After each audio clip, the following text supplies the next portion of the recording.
En la clase anterior estuvimos hablando acerca del movimiento periódico y de sus principales características.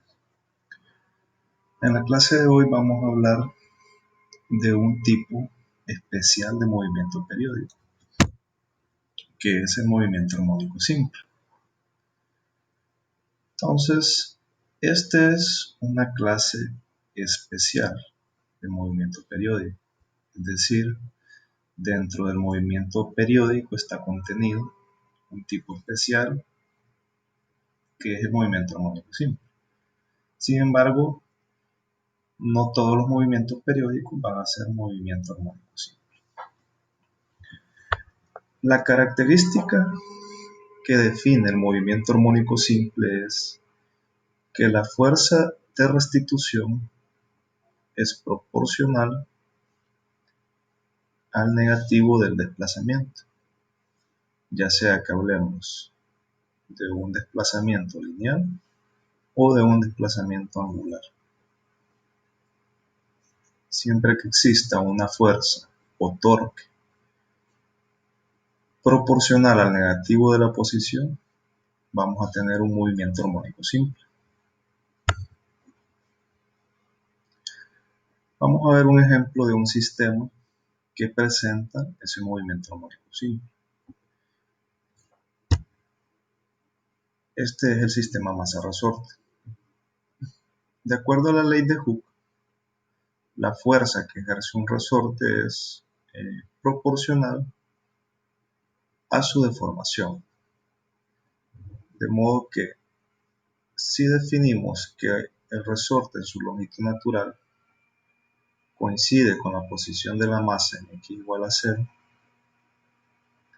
la deformación de él va a ser igual al desplazamiento x de la masa. Vamos a asumir una superficie sin fricción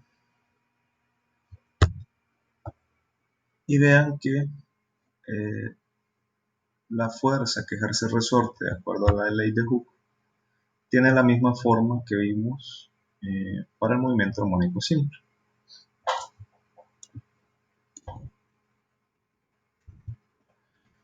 Vean que si x es mayor que 0, es decir, si la masa está desplazada hacia la derecha, la fuerza es negativa, es decir, se dirige hacia la izquierda. Y algo similar sucede si la masa se desplaza hacia la izquierda. La fuerza apuntaría hacia la derecha. Entonces la fuerza siempre es opuesta al desplazamiento. Podemos aplicar la segunda ley de Newton a este sistema para deducir expresiones cinemáticas. Con expresiones cinemáticas pues nos referimos a posición en función del tiempo, velocidad en función del tiempo y aceleración en función del tiempo. Vean que al despreciar la fricción, la única fuerza presente es la fuerza del resorte. De modo que la sumatoria de fuerzas en X estaría dada solo por la fuerza del resorte. Y esto debe ser igual a la masa por la aceleración en la dirección X. Despejamos la aceleración, ¿verdad?, de la ecuación anterior.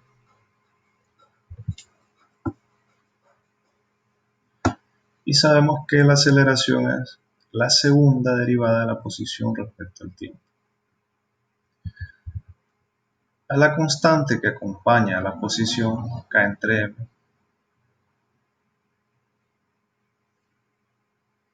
la vamos a definir como una constante que ya vamos a ver qué significa, pero por ahora la vamos a expresar de esta forma: omega cuadrado igual a k entre m, de modo que omega sería igual a la raíz de k entre m. A esta constante la llamamos frecuencia angular.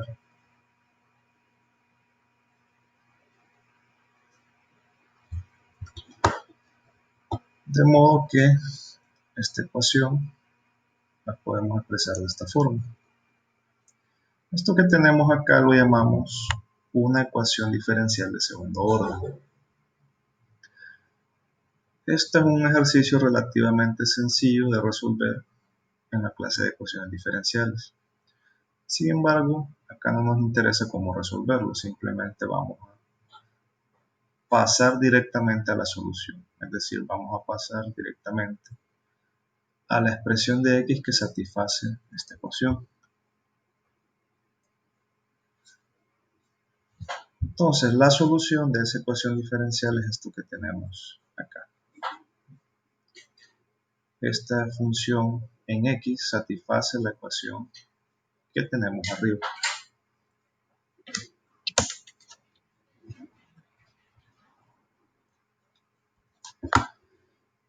Entonces, de las tres ecuaciones que planteamos encontrar en principio, ya hemos encontrado la posición en función del tiempo. Ahora vean, las constantes involucradas son 1, la amplitud, que ya vimos qué significa. También hay involucrada otra constante que se llama constante de fase. Y esta otra constante que es la frecuencia angular, de la que hablamos anteriormente. Las dos constantes, amplitud y constante de fase, son valores que dependen de las condiciones iniciales del movimiento, es decir, posición inicial y velocidad inicial. Conociendo posición inicial y velocidad inicial, podemos calcular cuál es la amplitud y la constante de fase del movimiento.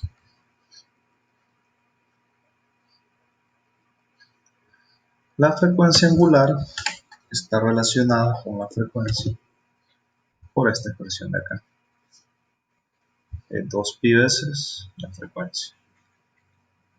Y también la podemos relacionar con el periodo. Conocida la ecuación para la posición por cinemática, ¿verdad? Sabemos que la velocidad es la primera derivada de la posición respecto al tiempo. De modo que si derivamos esta expresión respecto del tiempo, obtenemos esto de acá, ¿verdad? Y eso es la ecuación de velocidad respecto al tiempo para el movimiento armónico simple. Y por último sabemos que la aceleración es la derivada de la velocidad respecto al tiempo.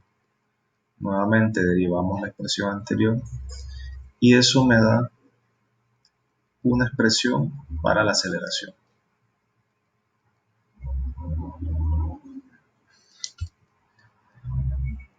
Bien.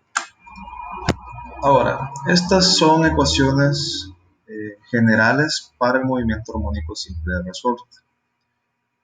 Para un movimiento específico tendríamos que conocer la amplitud y la constante de fase. Entonces ahora vamos a ver cómo calcular la amplitud y la constante de fase a partir de las condiciones iniciales. Si sustituimos tiempo igual a 0 en las ecuaciones que acabamos de encontrar para posición y velocidad, obtenemos estas dos ecuaciones.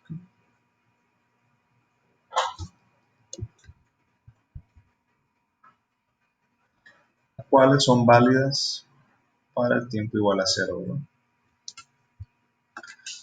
Recuerden que estamos asumiendo que conocemos x inicial y velocidad inicial y que a partir de ellas vamos a encontrar amplitud y ángulo de fase, constante de fase.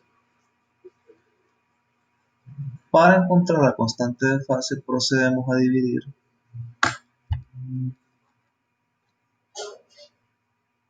si esta es la ecuación 1 y esta es la ecuación 2. Procedemos a dividir la ecuación 2 entre la ecuación 1, lo cual nos lleva a esto de acá. Vean que la amplitud se cancela, seno sobre coseno es tangente. Despejamos la tangente y por último despejamos el ángulo. Entonces eso nos da la constante de fase a partir de la velocidad inicial y la posición inicial.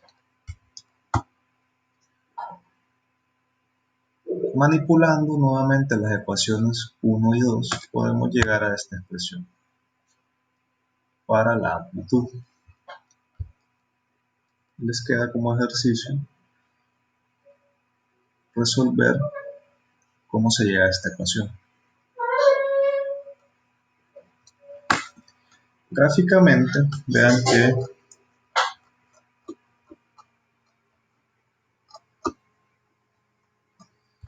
la ecuación de posición es un coseno. Recuerden que gráficamente un coseno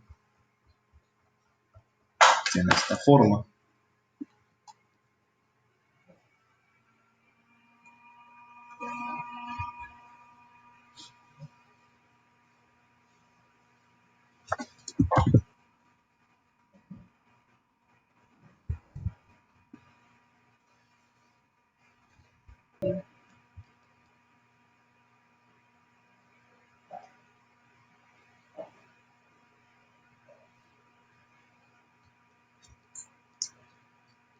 Entonces, gráficamente, ¿qué significa la amplitud A? Si esto es X y este es el tiempo. Gráficamente, ¿qué significa la amplitud A y la constante de fase? Gráficamente, la amplitud, ese es el valor máximo que alcanza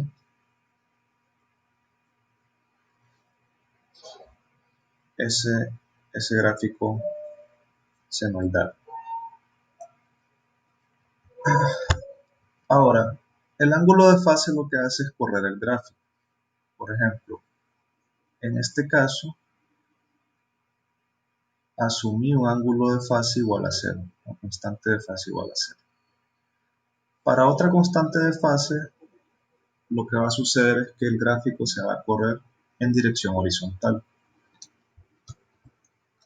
Si por ejemplo el ángulo de fase fuera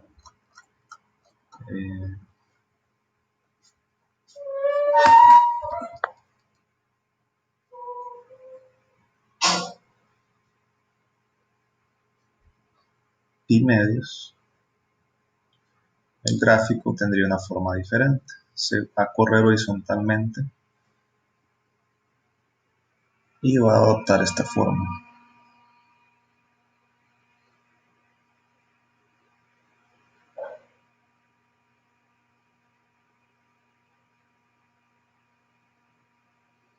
Vean que lo que sucedió es que el gráfico se corrió horizontalmente. Y eso es lo que hace el ángulo de fase, gráficamente. Correr el gráfico horizontalmente.